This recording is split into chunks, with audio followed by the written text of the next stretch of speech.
today I have suggested that it almost untenable to call this platform Newsfile, because it is in fact will be an NAS file, and some others have suggested that it is a Nyantakyi file. My guest this morning, Abdul Malik Kwekubaku, he is editor-in-chief of the New Crusading Guide newspaper. Clara Berry Kasati, been a long time you've been asking that we bring her back too often. She's only available on rare occasions. So she's here today. Clara, good morning and welcome to Newsfile. Good morning and good morning. Clara teaches the law. Of course, she practices the law. Inusa Hussaini is MP, Tamale Central, ranking member, Legal, Constitutional and Parliamentary Affairs. He has no apologetic comments on the matters that we have to discuss. Joseph Dindiok Penka, he is MP for Timpani and Deputy Attorney General, Minister for Justice. Good morning and welcome, gentlemen and lady. Good morning. Right. Now, we will be speaking to a number of the people that have come to be described as football people. We're football journalists and others, including those who have actually done this thing of football, those who have been and made Ghana proud. Internationally, we will be speaking to some of them to pick their views on the matters that have unfolded. But our table is full this morning. Now, I want us to first listen to Anas as he speaks on this expose. Just listen to Anas and I'll return to the studio. When this story comes, there's going to be a lot of trouble.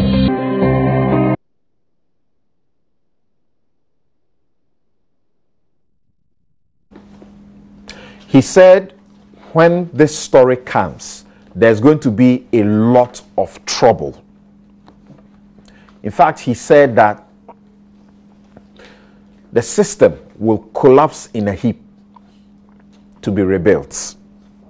Prophetic, or he was just stating the facts. Now, let me start with Kweku. Of course, you have seen this before now, so my question may be relevant to you. But the question that is being asked now is, did what was shown to the people, what was promised to be shown to the people, did it live up to the billing? Did it live up to the promo? And I ask it in the negative because that's the only way I get the best out of you. Interesting. Well, I would ask your listeners and viewers to forgive me. My voice is a bit down. I haven't been well in the last 3-4 days. But there was no way I was going to miss such a program, right. Considering that number 12 features prominently on it. I would even have contributed from my sick bed. The point really is the fallouts, the government's decision to take steps to have the GFA dissolved, and I'm sure that's a very controversial area we would come to interrogate. FIFA announcing a suspension of the GFA boss in terms of his membership of FIFA committees. The GFA's president's own decision. They actually didn't call it a suspension, they call it a provisional ban. Okay. Yeah. For 90 days. Precision. And subsequently he could get, is it 40 or 45? 45 days. Precision. And don't forget that Tiger Eye has actually petitioned FIFA. Right. We'll share portions of the petition. That's right. So, and then the GFA president's own decision to resign and offer a certain sort of apology to targeted personalities. These fallouts alone indicate that the thing lived up to the hype, quote unquote. Of course, those who went and watched, I've listened to few comments and observations made by them, especially monitoring your station, and there are a lot of people who came out quite shocked and surprised at some of the things they saw. Of course, there are also others who are still very angry with Anas, Tiger Eye, as well as the methodologies that they apply, which we've debated over and over again. Right. Each time he does this, that debate comes up. Perhaps this time with a little bit more intensity and scope, in terms of the scope and coverage. And then those who are attacking him as himself being unclean have also upped their attacks. So for me, for good or bad, there's a subject matter, an agenda before the nation, for the nation to deal with once and for all relative to our football management. So I think it's had an impact that it deserved. Okay. Abu Nusaf, you watched it at the center? Oh, no. Is that how you watched it? No, I watched bits and pieces, including what was shown on TV3. Okay. The BBC's version. Version, yeah. Okay. So it means you have had the opportunity of the full footage, as in what has been packaged into a video. Right. But what you may have seen on TV is not exactly the same as what you would have seen if you had come to the screening. The only difference may be the amount of what you would have seen about the GFA boss himself and what he had to say. So from what you saw, do you agree with the very few who suggest that it didn't live up to the hype? Well, we cannot say that it didn't live up to the hype. We might say probably, and I'm happy that Kuku is here, we might say probably the video which was advertised, which was said to contain many other matters, probably was compromised after some people had the opportunity to watch. Same. But, and I'm just saying that not because I have seen aspects, but I'm just saying people, many things that we heard which finally did not make it to the conference center from the reports. For example? In my pocket. But it wasn't there ever. Well, it couldn't have been manufactured. Well, I don't know who manufactured that. And I explained that here. I don't know who manufactured that. Yeah. So, but I'm happy you are here. And so, clearly, for me, personally, like Shakespeare said, you don't expect the wound to be as deep as a hole or as wide as an ocean to cause the effect on the person of Julius Caesar. But clearly, what has happened is an eye-opener, a tip of the iceberg, a call to duty, something we had always known was happening at the GFA, but for which we lacked the courage, we were impotent, we were incapacitated by the very nature of the GFA to act on. For now, I'm restricting your brief comments to the screening or what you have seen. We'll get into, the commentary about the impact and how it confirms conventional suspicions. Okay. Hey, suspicions that are conventional. That's a good one. That's a good one. Yes. How about you? How about you, Honorable Kwenkwa? Well, I must say that I was among the second batch to watch it on the very first day. I watched it to the end. But I got in when the first batch had about 30 minutes to go. To finish, okay. So I watched that last bit about GFA chairman. And thereafter, I watched the entire clip in the second. To be candid with you, I went to view it with an attorney from the Attorney General's department. Okay. And of course, my boss asked that I do, and I would have done so anyway. And at a point in time, when I was listening to the GFA boss, I told the lady seated by me I could no longer bear it. I wanted to step out. And the person said, oh, just sit through and watch. It only tells you that something, what I was watching shook me to the marrow. And as you have indicated, there are other aspects that we're going to look at, the details of what happened. But to be very candid with you, it reminded me, the clip reminded me of a Latinic expression. I know you may be familiar with it. Radix malorum es cupiditas. Trouble here. Yeah. That is the summary of what I saw in that video. It means that the root of evil is greed. That's all. That's what I saw. All right. Greed, that's all. Okay. Clara? Well, I didn't go to watch it. I wasn't going to be able to go and watch it. But I watched the BBC footage. Okay. And then I also, of course, looked at some of the transcripts or some of the reportings from what happened at the Accra International Conference Center. Did it live up to the hype? Yes, it did. Personally, for me, was I shocked? No, I was not shocked. The reason I was not shocked is... Really? No, I was not. The reason I was not was after the judges' scandal, after watching the judges' scandal, at some point I sat back and decided to analyze from there what led to that, the root cause of the behavior, the way somebody can sit comfortably and do all that happened as if it's normal. I mean, it was something very normal. And I made my own analysis as to why we have that kind of behavior from amongst us. It was the same behavior that played out. It was the same fundamental natures or behaviors or beliefs that played out.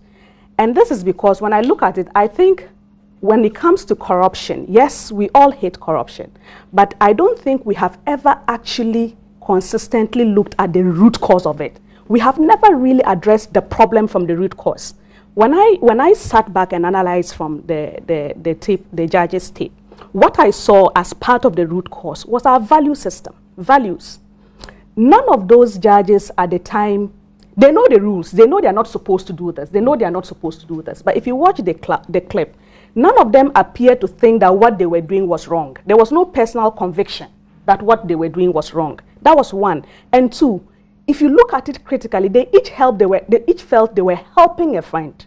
That was how that was the angle from which they came. They saw themselves as helping a friend. And that was what they set out to do. They didn't believe they were engaging in something corrupt. Right. Their personal view at the time they are conducting themselves was that they were helping a friend, and that, I mean, there was nothing wrong with it. They were not engaged in bribery and corruption. That's not how they saw it. It was the same thing in the Nyantakyi video. If you look at the language, it was like, we want to help a friend. It was about relationship. It was about friendship. Even if you look at the Kenyan referee as well, right, there was that feeling like it was more about relationship. And it comes back also, the third point analysis I made was our view of power. When we are entrusted with power, how do we see it? And then I discovered that most of the time when we are entrusted with power, the people who were acting didn't see it as an obligation or a position to do duty. It was privilege. It was a position of privilege so that you can favor who you want to favor and then help you who you want to help. So until, yes, we have the structures, but I think if we are going to be able to deal with corruption, we have to look at, one, the structures, and two, the values that underpin the structures. So you want us to get in straight away. And Pranka, you have had the benefit of watching from the screening itself. So you had a better view of, you know, the final part, which features Nyantakyi prominently. There's a whole aspect of that we need to deal with, which is not about football. It's about political corruption, or rumors of political corruption, and the level at which it should be. You said? Influence peddling. Influence peddling. But let's start from this point by getting a bit critical with what we have seen. And I'm picking this from very few people who are raising certain issues. Now, we saw the Tiger Eye PI team handing money to officials of the National Sports Authority and begging them to help with visa travels. Majority of them did not demand the money, correct? Yes. They did not demand the money. Absolutely. Right.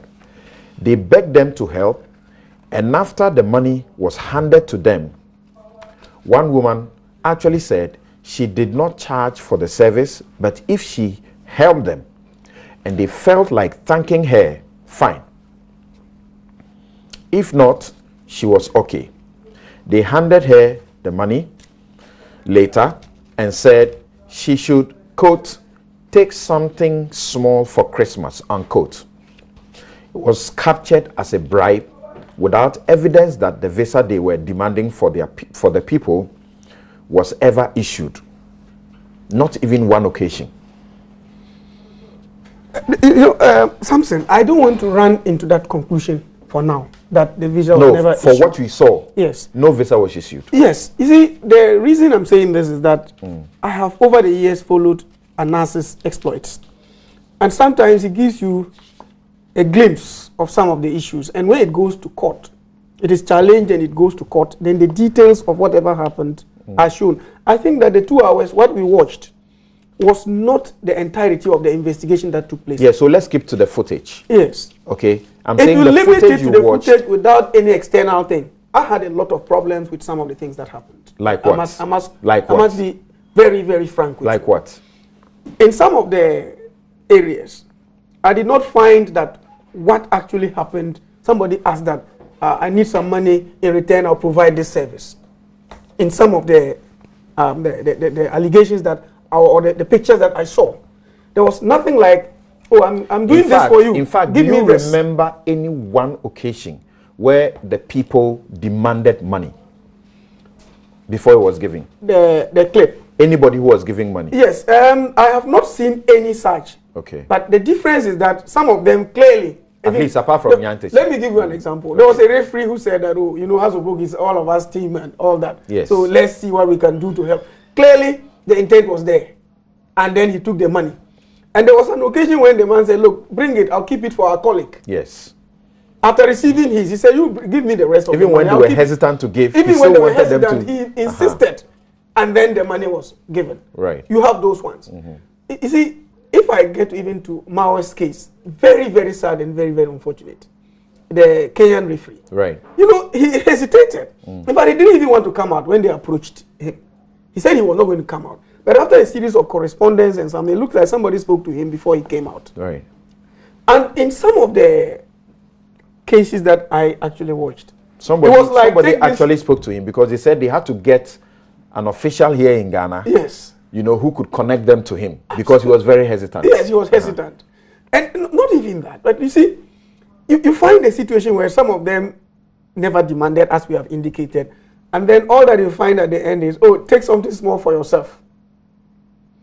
We will have to do an analysis of what constitutes a bribe. What constitutes a bribe? Just giving money to a person, does it constitute a bribe? Or there has to be certain ingredients? There has to be certain intents. Because even some of them, very interesting things happened. As Anas himself narrated in the video, one particular match, Hasselhoff and then Wafa. He said after paying all the money to the referees, Has lost the match by 4-0. It's not one instance. No, it's a couple of instances. A couple of them. And then there was also one instance where a penalty, dubious quote unquote, was awarded. I also watched that in order to enable Hasselhoff to equalize or something against Kumasi Asante Kotoko. That clearly the penalty. There was this one. Hasselhoff was to play Wafa. Yes. And the referee was bribed to help Hearts win. Yes. Wafa beat Hearts 4-0 by 5 goals to nil. To nil, yeah, 5 goals to nil. Yeah, that's the one I was just talking about. 5-0. Yes. So their suspicion in that situation was that maybe they paid more. The other team may have paid more. Yes, of course. But that was also going to be a suspicion without basis, Right. because they didn't have evidence to that effect. So that was pure conjecture. Yes, I mean, it was in the realms of conjecture. I don't have any doubt running into that conclusion at all. There's also another person, very interesting. He was, even after receiving the money, they arranged again and sent him a ram and some rice and other things at an overhead. Right. And he gleefully received savor. It was meant for Xmas and all that. And then another one was given a goat. You know, when we were going out, many people said, now if somebody calls you to come and take a goat or a ram, you have to think about it. Take a cue. You take a cue from, it may just be an ass. Right. And you have to be very careful. Right. But you see, if you look at the tape from the beginning, it was pure vulgarity. I couldn't imagine what was going on. And just two people resisted. And they stood there. If you look at one of them, I think the secretary or so, he hesitated. But when they insisted, he said, oh, go and give it to someone else. Okay, you're talking about Sani Dara. Absolutely. Okay. In his case, that was what happened. He didn't receive it. And there was one who said, oh, you put it in a takeaway. A lady. So from where you sit, yes. Now critically looking at that as a lawyer, yes, it's still a wrong not done, because ought he not to say, look, I am not supposed to receive money for the advice I have given you? Yes. Because the advice he actually gives them is that you don't need money. All you need is to get the guy you want to be called into the Black Stars to work hard. Yes. And then after he's giving all the good advice, they offer the money. He attempts to say, I'm not interested. Then says, give it to my guy here. And the other person takes it. What is the difference? And why is it not bribe? Samson, I want to be very honest with you. From where I sit, I don't want to pass judgments on what I watched, because eventually some of those things may come before me. So I hesitate in passing judgments. All I am doing... My production team, you got the wrong person into the studio. I'm not the wrong person. Okay. But the most important point I'm making is that when I watched it, I indicated it from the beginning, when you asked for our preliminary remarks. And what I actually quoted is a biblical injunction, that all that is going on is pure greed. If you zero in on even the boss himself. Right. Samson, being a member of FIFA Executive Committee, CAF, GFA, his earnings should be enough to take care of him. More than enough, perhaps. More than enough to take care of him. There's no doubt about that. His family needs, the basic necessities of life should not be a problem. Beyond that, it is what I quoted, that radix malorum est cupidita, the root of evil is greed, pure and simple. Because look, at the end of the day, what we are looking at, which is so frightening, is the happiness, the glee. Some of them looked at it as though it was a right to receive whatever they were taking. You know, so that's what actually convicted them from the very beginning.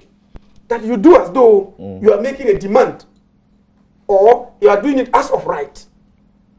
You know, and there's a difference between showing appreciation and receiving a bribe.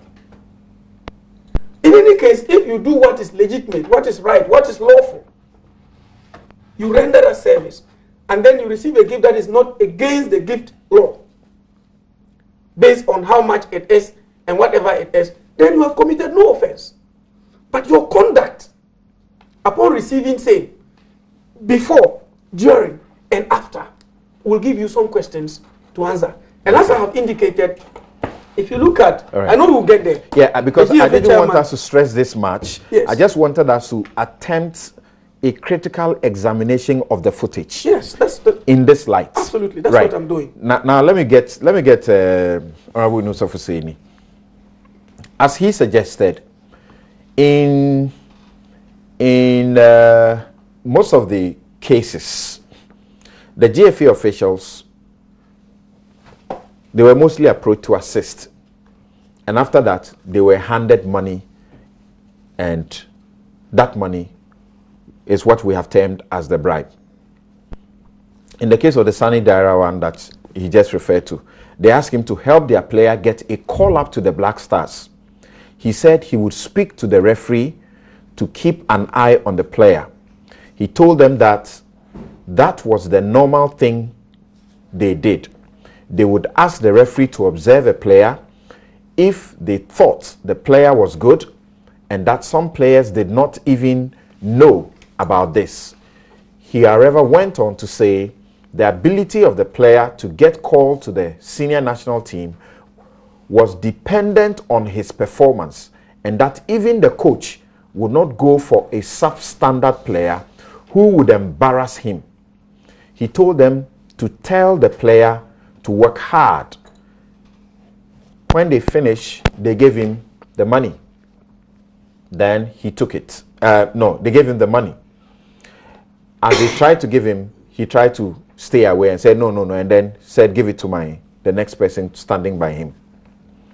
He referred to one of the match or a couple of the matches where they paid money to ensure that the match is decided in favor of the Tiger Eye team. The match ended up not the way they expected it.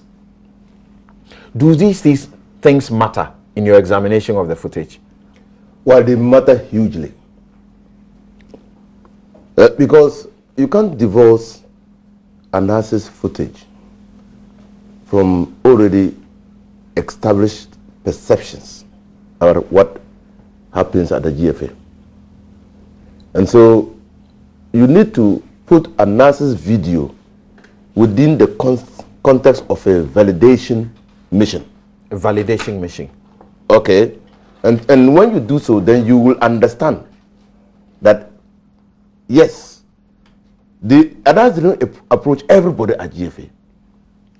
And Kukubako put it in another way, is that if you have integrity, analysis won't trap you. Exactly. You understand? So it was a validation mission. And whether Sanadara said, look, yes, I will see how I can help, but we will put referees in charge. He will assess. The merit system, if it were in existence, would have elicited only one answer. He will be selected if he's selected. If he qualifies. If he's selected. Okay. Okay. And then his selection will depend on certain things. You don't even need to disclose that to the people who have asked you to assist. And that ends it. Okay. That ends it. I will see what I can do. It's already putting yourself in a situation that Clara has said, which will compromise the value systems already in existence and the norms already in existence at both the local level, GFA, and at FIFA. You understand? There are codes that are clear about how to behave. Those things. Because you see, we are looking at sports as a competitive sport. And we want to bring out the best in people. And that is when sports is enjoyable. The people compete on the basis of what they can deliver, how they can entertain us. But when you believe that the entertainment has been procured, you lose the passion to even watch. And when you listen to previous and read previous statements about sports ministers, you will see a pattern. And almost every sports minister who's been appointed has had occasion to complain about activities at the GFA. Right. And so that's the context within which I'm looking at analysis video. Yes, legally, we could have issues. But then, the crime is constituted by two important ingredients. The actus, rules, and the mens rea. The act itself and the intention. Well, so you must have an intention to commit a wrong before you give. So let them go to, it will come before my brother, then Diok, and then they will see whether they can establish both against an access team. No. There are civil actions too. No, but you can say that clearly, can't you? Why do you want to leave it? Those who are listening want to be educated. No. See, you are speaking about intention. You cannot put an intention on the analysis team as intending to commit any crime. So you should take them out, right? Because people are asking, if you are talking about bribery, it is about the giver and the taker as well. Yes. But here the giver is clearly not intending to commit any bribe. You see, so he's out. Also, because we are lawyers, and Koko Bako is a street one. Can I? We always it's not a matter before court. It's not a matter before court. So we should talk about it and educate the people. Okay. Right. Now, before a person can be convicted of a crime. That's a debatable issue. I didn't want to talk about that, but it's debatable. You see, yes, they did not intend the consequence of what they were doing. They didn't intend that they were going to corrupt the system. I agree. But when you do that, and then the outcome of the match is as you did, you gave the money, what happens? No. The mens rea. I understand. I'm just giving you these teasers to look at it. No, you are talking about the actus that he speaks about, the act. Yes. If they gave the money and they said I'm giving you money for you to let my team win. Yes. Then you let you're saying that if they got that, how about the fact that the person who approached them to do that, they had no intention to actually, commit a crime. I understand you. The Attorney General has even moved beyond the discussion. Right. He's looking at the outcome. We're not looking at the outcome. We are looking at the intervening factors. Okay. That is, those people they approached. Was it with the intent that those people will compromise those matches, or they were seeking to validate what they know has always existed? That indeed, if they didn't even come and other people came, those people will do absolutely. This is so clearly they were seeking to validate this angle. Yes. So it's not seeking to validate. To validate. Absolutely. Okay. So that's now, it. Now, Clara, what I have said to those who say, because they didn't demand and you gave, and for some of them you actually begged them to take, it is not a crime. They haven't done anything wrong. What I say to those people is this, and I'm putting it in the form of a question to you. That isn't it inherent in our culture somewhat that you know that you are not supposed to accept it, yet you will accept it? That the thing they have asked you to do, you may not even have the power to do it, and yet you pretend as if you can do it, and then you still receive it. How else are we able to say something is a bribe and will form a matter of corruption than what traditionally is already our attitude? Okay. That we know that you can't get anybody to say I'm bribing them except it is giving them a gift. And when they are actually taking a bribe, they will call it a gift. They will call it TNT. So how else do you want to name what is bribe? Samson, Kweku usually has a phrase that sometimes you want to create a forest and then hide in it. If we go at what happened with these kinds of views, our culture, we take gifts, we are just creating a forest so that we can hide in it. The truth is that each and every one of those persons who took the money, did they know that they were not supposed to take the money? They know. There was no iota of doubt in their minds that there was law prohibiting them from doing what they were doing. They just don't care about the law. And that again comes to one thing we like saying, but we usually say thinking is good. Oh, the law was made for man, not man for the law. It's the same thinking. Yes, the law is there, but they don't feel obliged to respect it. They take it, and then they find euphemisms to kind of calm down their own conscience. So they give it all kinds of names. They will call it TNT, they call it gift. They have no doubt that what they are doing is wrong. They know. It's just that they don't care. And not just that they don't care, they know they will get away with it. Or they expect to get away with it. And somehow they did feel entitled to break the law. They felt entitled to collect the money in spite of the fact that they know. So I don't think there is any doubt as to whether what they were receiving was bribe or not. We only create a doubt if we want to hide. But I think it also not matter that in the process, some of them are confessing to what they actually do.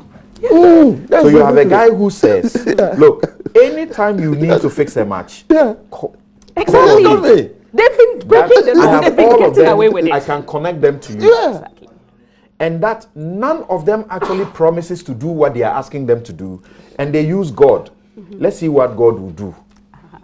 So So there's no any other way to catch someone for taking a bribe except by these euphemisms. Exactly. So they are just euphemisms. We have re-Christianed the act. We know what we are doing. The people know exactly what they are doing. They just found a good name for it so that they won't feel bad that they are doing the wrong thing. But yes, I don't think there's any doubt as to whether or not it is a bribe. So Kweku, on this one and our critical examination of the footage, before we move to the next level, what do you have to say? Well, I think the issues that were raised just a few moments ago had a legal dimension. Okay. And obviously, it's the legal minds that were supposed to give the answers. And I appreciate the answers they've given. I'm a layman, but, you know, eventually, some of these cases end up in court. Sure. Yesterday, the police wrote to Anas to give them the full footage, something he had already promised to do. So he's going to cooperate with them. But I was thinking, you see, you remember the cuckoo? They have cordoned off the GFA premises. I'm told so. And they have designated the place as a crime scene. Nobody is supposed to go there. And from my understanding, speaking to them, they have actually, you know, secured whatever they need to get lawfully to go into that place to do what the law permits them to do. And they don't want anybody to tamper with the place. Yes, you see, this thing is not just the documentary that people watched. And it's also not just the unedited full investigative project, which is then given to the police. He does that all the time. Okay. With the judges, it's not the documentary that is being used. It is the full unedited, the raw material that is given. Same with the cocoa smuggling saga. I have that judgment here. The judge, before he passed the judgment, made it clear that he was discarding the documentary, even though the police added it to the case that came to court. Right. And was going to deal with the full unedited raw material as the basis for his verdict. Because you know, the documentary, we do all sorts of things. You edit here, you do that. You can even go to the Supreme Court building, take the building, the tray bars there, add it, just to give it some flesh. It's a basic principle. If they will admit the full and not what has been yes, because documentary is documentary. We all know, you know. The judge, in dealing, you know, some of the accused persons were acquitted and discharged in the case of the cocoa smuggling. And if you don't mind, I would want to read to illustrate my point. Right. It says, I need to reiterate that I have painstakingly and dispassionately scrutinized the evidence offered by the prosecution, as well as the evidence in rebuttal by the defendants. Now, having regard to the evidence on record, I make the following findings of fact. The evidence against Frederick Akufo-Addo, accused number 13, is not so strong or sufficient enough to secure his conviction. Put differently, the evidence against A13 is very weak. There is the overwhelming evidence that he was not privy to the discussions between accused number 2 and PW1, which was Anas. It is also doubtful whether he was ever given part of the money that PW1 gave to accused number 2. 2, the evidence against accused number 4 that he took money from PW1 to aid, assist, facilitate, or encourage cocoa smuggling is woefully lacking. The lead witness, Anas, PW1, only said that A4 told him it was easy to smuggle cocoa to Cote d'Ivoire. This cannot be construed to mean that A4 aided, facilitated, or encouraged PW1 and his team, or did it amount to any instances stipulated in section 20 of Act 29. 3, A10, that is accused number 10, raised a serious doubt in the case of the prosecution. Apart from being captured on video leading PW1 to A2, there is nothing incriminating him to the offense. In other words, no cogent or solid evidence was offered by the prosecution that A10 offered any assistance in whatever shape or form. There's no evidence also that he was given any money received by A2 after A2's encounter with PW1 and his team. 4, the prosecution has been able to establish the guilt of A1, A2, A3, A5, A6, A8, A11, and A12 as I hold that there is sufficient evidence to secure their respective conviction. The evidence offered in rebuttal by each accused person was not reasonably probable to raise any serious doubt in the case of the prosecution. Rule of law. So, bottom line, some of the doubts raised here relative to who did what and didn't do what you say and how, I think, bottom line, it will be determined at the appropriate forum. The investigators will be given the full, unedited raw material. They will go through it in order to build a docket, that is assuming they are minded to go to court, and then present that evidence before the court. Usually they are the documentary, but obviously the court will ignore the documentary. So I think that those issues being raised are legitimate. We've asked people to come and watch a program. When they watch, they must raise issues. They must ask questions. And we come and sit here and try to elaborate on it. Fortunately, the legal minds have dealt with those aspects.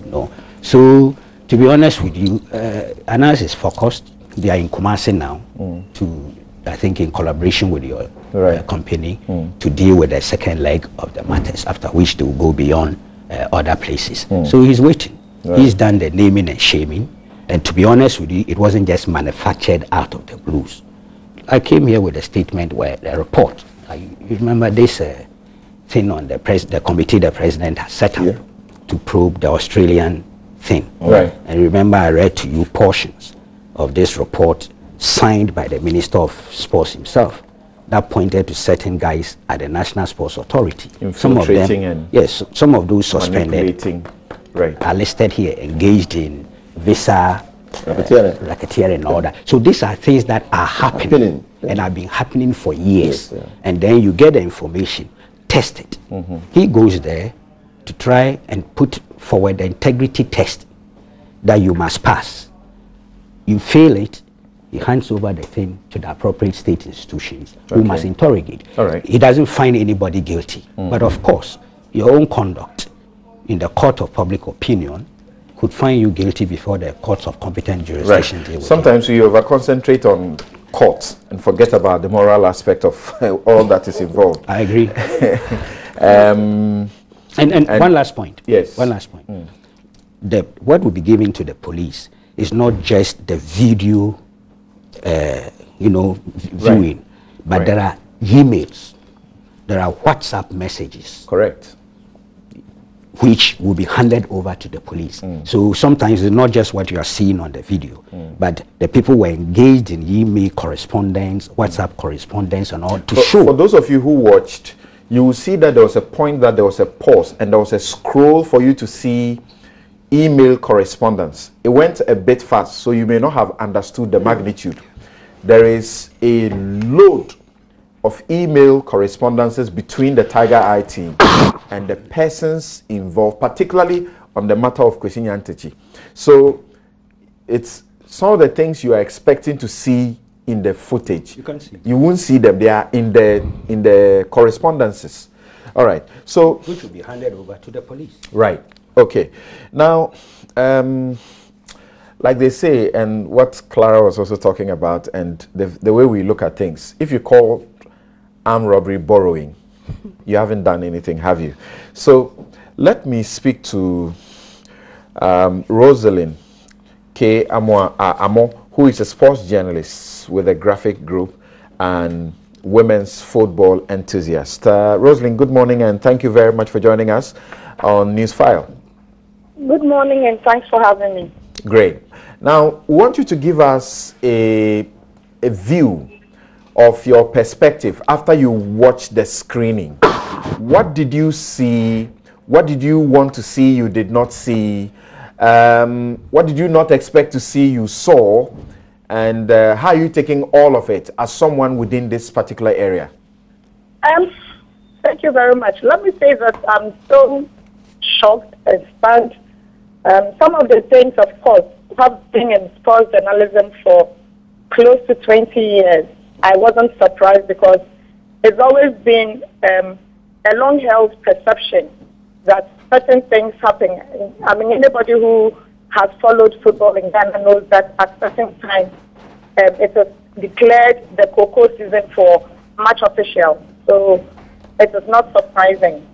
Perhaps because of my closeness to some of the people, because of what I believe in and how well I know them, the cases I have seen have shocked me. I'm still, in short, I haven't been able to get out of it. And so I'm very circumspect when I'm having to discuss it. But unfortunately, this is something that only reflects what is happening, how has been happening all this while, even long before I became a profession. And so it is shocking, it is stunning, some of them, but not entirely surprising. Right. Particularly about the referees and the match officials and what they were found to be confessing to be things that they do. You say this is a clear validation of what has been going on. So we have all been watching matches that have been made already, right? Not exactly so. Some of them, because they know that within the 90 minutes, they have the authority and the power to make decisions. They decide that, look, we would even blatantly ignore certain things. We would just admit certain things. And so sometimes you realize that something happens and everybody is surprised that what has happened that should trigger this kind of reaction from the referee. But of course, it is always your word against the referee's word. And I think that it is because of that power that they wield when matches are on that have made them feel that they are not touchable. I mean, they could do anything and get away with it. But the truth of the matter is, it happens. I mean, I can't speak for the Western world, but for our part of the continent, it is something that happens. If you are deeply involved, you travel with a team to go and play away, and match officials are expecting that you would even come and see them. I mean, talk to them and all that. So this is just a validation of something that has happened. Perhaps because they have always felt that if you don't do it, you know, we also have the power to show you where power lies. And because you would want to win or you would want to have a fair result, sometimes some of them are obliged to do it. But it is a clear validation of what has always been happening. Just that today we are able to put faces behind the perception. Okay, so now that we can put faces behind the perception, tell us about some of the instances in this screening that you saw that clearly validates the things that you say you already knew about. Well, I think that the referees and the match officials, the match officials, the referees and some of the match commissioners. I mean, it's something that has always been done. I mean, I wouldn't want to talk about everything, but for instance, I just didn't understand why perhaps the suspended chief executive of the Director General of the National Sports Authority would have done what he did. I mean, there was nothing he could do about the situation that they had gone to see him about. And so once he knew he couldn't do it, there was no point, whether remotely or closely, for him to have agreed or accepted the money they gave to him. I mean, these are things that I always say that, and I'm sure your panelists have also said, I've not been able to listen into it. Some of them are just innate principles. You can't, I mean, some things you don't have to do, you would do it, and that is it.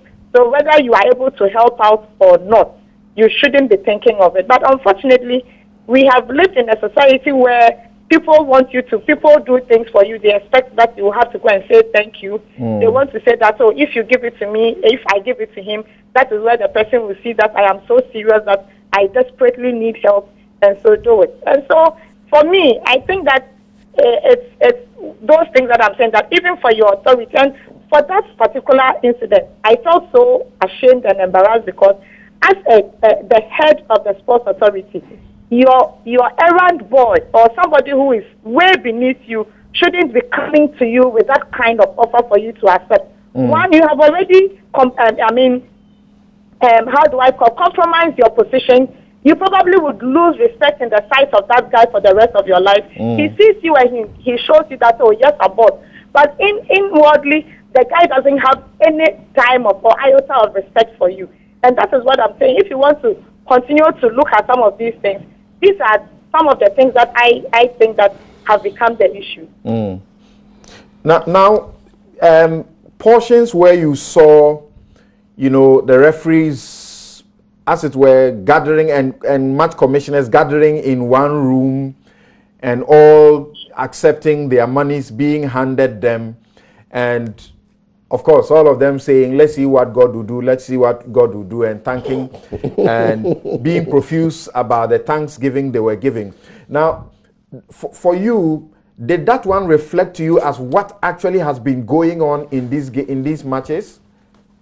Without looking over my shoulder, I would say yes. Yes. I mean, like I told you, it is something that we all know. It happens. Okay. It happens. And there are so many matches that you look at some of the results way back, 15, 18, 16, 10 years ago, and you knew that, look, ordinarily some of the decisions wouldn't have gone that way, but it's still. And it's always when it comes, especially at a time when the league is ending and people are desperate to win, others are desperate to have the edge over the other to avoid relegation. That is when some of these things go on, and so did Suka do any of what you are just talking about? Did Suka do any of what you are just talking about in the footage? Please come again. The Suka gentleman, or what's his name? Did he do any of what you are referring to about last minute, surprising, unexpected things that change? You know, the entire turn of the game. I wouldn't want to limit it to Suka, but of course, if from what we have seen in the documentary and from what happened in the Heart Kotoko game, right, is what we can base our evidence or prove on. I think that it has already confirmed what some of us have always been saying. What are your expectations going forward? What should happen? I think that it's a very unfortunate thing, but sometimes for things to get better, it has to be worse. I mean, it has to get this worse. Right. We have to expose ourselves and see that, look, we are not the saints or angels that some people have perceived us to be after all. We all need to pick serious and very significant cues from what has happened and for us to tell ourselves that, look, we should never go that path again. We should be able to rebuild Ghana football because at the end of the day, that is all we have. We talk of sports in Ghana, but sports in Ghana is football. And football in Ghana is the passion of the nation. And so we would have to all help to make sure that the system is cleaned up.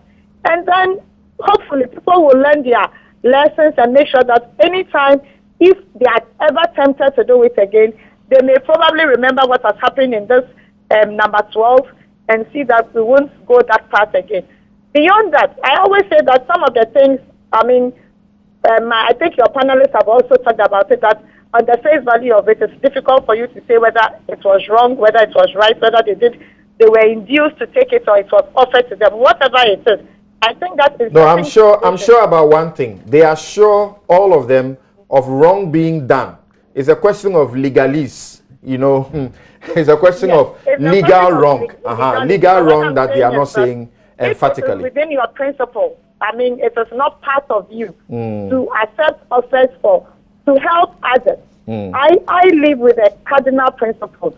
Do unto others what you want others to do unto you. Right. So if I need help, would I want somebody to pay me to give, I mean, would that person expect me to pay him or her to offer me help if that person was in a position to do so? All right. In the same vein, if I am convinced that it is wrong, then I don't see why I should also practice it on somebody. All right. So, well, hopefully, we will rise up from the ashes and make sure that Ghana football becomes stronger again. Thank you very much. And Rosalind, I understand that you are traveling and yet you made time to stay and to speak to us before you set off. Thank you very much. Rosalind K. Amo is a sports journalist with Graphic Group and a women's football enthusiast. We will be speaking to C.K. Akono, former captain of the Black Stars and coach of Ashanti Gold.